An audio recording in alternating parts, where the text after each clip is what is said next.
Well, as we continue these along these, on this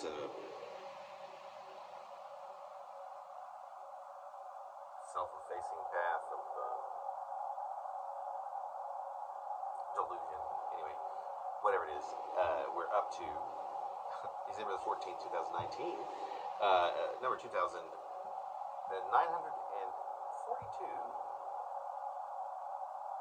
Mama said, "Knock you out." Okay, have another, she insisted. We have to go get on the same level. I do believe that she was rolling her eyes. She never learned. That's absolutely correct, said I, but just to warn you, or is it just to remind you? I'm already 2 steps behind you. I faux winced for adding, but of course, 3 levels atop, yeah. I glared back in the least menacing way I believed I could, or at least I felt that it had been, like my seconds ago performance of a fake wince, a tremendously fantastic and completely non-judgmental metaphorical comparison. This time between our 2 separate toxicities, the degrees to which one of us was higher and or lower than the other. I mean, she is a lightweight and all, but yet one who is a magical combination of titanium and sponge. Perhaps I'm the sponge, made of titanium or something. It's the direction I allowed my mind to drift. Let's put it this way. I was extremely gifted at babysitting inebriates my own age. And sometimes twice my age, and on more than one occasion, thrice. It was one of my many gifts, like popping out my shoulder blades at church when I was a child so as to create the utter confusion which would quite audibly follow coming from pews behind me that, and here neither age nor sex, even the degree of severity to one presented oneself week in and week out, would have any bearing on this giggleathon. Each thought they were witnessing the swift birth of backwards pointing, ill-sexed, terribly abnormal boobs. I suppose I wonder for a split second whether if I were to actually have boobs, no matter which direction they pointed, come on, would they be pronouncedly ill-sexed? And this is when I pulled my version of improper etiquette monster, no of the year. My greatest fear had just happened. I remember when it would happen to my calculus professor in undergrad. He would pause a moment, too long, visibly come back into the Earth's atmosphere, toward his face, into a sort of frozen chuckle, without chuckling at all in actuality, and then say both dreamily and confidently, "Whoa! 2 trains just collided in my head. I'm really sorry, but I have no idea what I was just saying." Loved that.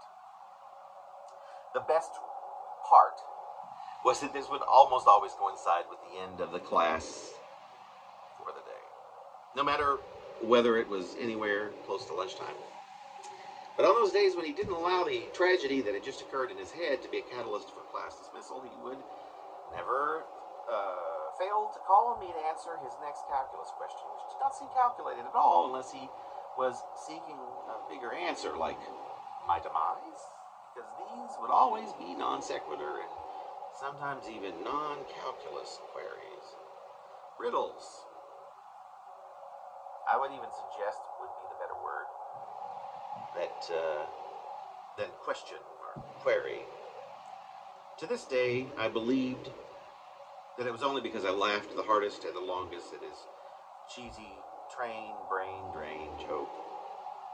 These questions would in turn leave me completely speechless, and probably more to the point, if my future would be an indication, would leave me completely devoid of humor, which meant, furthermore, that these questions, these riddles, are just enough to catalyze within me what I still believe to be the front-end symptoms of what I would later, and with much more familiarity, be able to self-diagnose: a panic attack. Yes, these attacks, and their frequency, have amped up with a ruthlessly drawn-out crescendo over the years. To this day, I suffer from what my therapist says, with a sly grin, is PTSD event. Every time I hear a locomotive, whether I am stopping for one to pass or I hear its familiar chug and the hideous music that toots non-stop from its chimney. But that is a story for another day, or it would have been, I suppose, but I held my course, no matter how low the likelihood of that happening may be. Not a true story. The one is, I recall, about how Tessie and I relearn how much our incompatibility sags when we come up with a brilliant idea to split a joint. And apparently, she just caught the same nostalgic ball of wax that I had, if not a few seconds before. And yes, a reminder to herself that no matter how far gone she may seem, she never fails to beat me to the punch at anything. Well, I mean, except picking up girls in bars, which, truth be told here, is not my idea of a winning punch. Nor hers. Not even close, in any case. So, now she's collapsed into her version of stitches, lying motionless and on my kitchen floor, which was, in my case, a stone mosaic, depicting, by an arty friend of mine, a rather bawdy interpretation of the Last Supper. Get it? It's such a splendid idea. That is, if you love hours of deranged conversations, which among my friends tends to occur regularly, hours and deranged, words which probably describe these prolonged word heaps better than any other combined pair to a T. So Tessie lay motionless and stiff and seemingly unconscious, which, to recap, was her way of projecting emotion of any kind. And she initiates this in an overly dramatic fashion, beginning with an all-in feigned faint, which I have, for better or worse, somehow come to block, unsee, or better put, completely erase. But, of course, inadvertently, to fall to witness under any circumstance, as it actually happens, even if she's standing shoulder to shoulder beside me. Or even more odd, quite literally mano a mano. And when this collapse, her faint, occurs, I am told she does it with such gusto, with such awkward panache, which, believe me, is not an oxymoronic pair of words in her case, but there is no way, any explanation, the duration of time of which is less than that of a regular workday would do it justice. So just never mind. She performs this feat by dropping to the floor as if fainting, and therefore she lands with a slam somehow into such contorted poses as of those that fall to the street from somewhere near at the tops of many-storied buildings often appear after deciding their fate or being pushed, which, little known fact, you can tell by the look of their dead face if indeed the clump on the street or sidewalk or atop a car or split by a trash bin or whatever was murdered or rather killed by their own doing. Needless to say,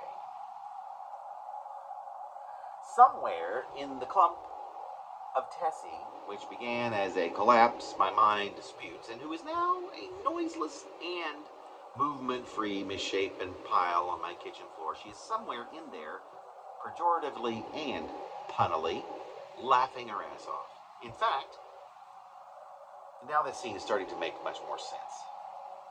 Because the moment she arrived this morning with her mandatory peach cobbler, she turns around, makes a slate cleaning movement with her right arm and hand behind her back, which, I might add, is one of her many brilliant and mind-boggling talents, and proclaims to no one in particular, to be more transparent, I was the only other human being in attendance at the time.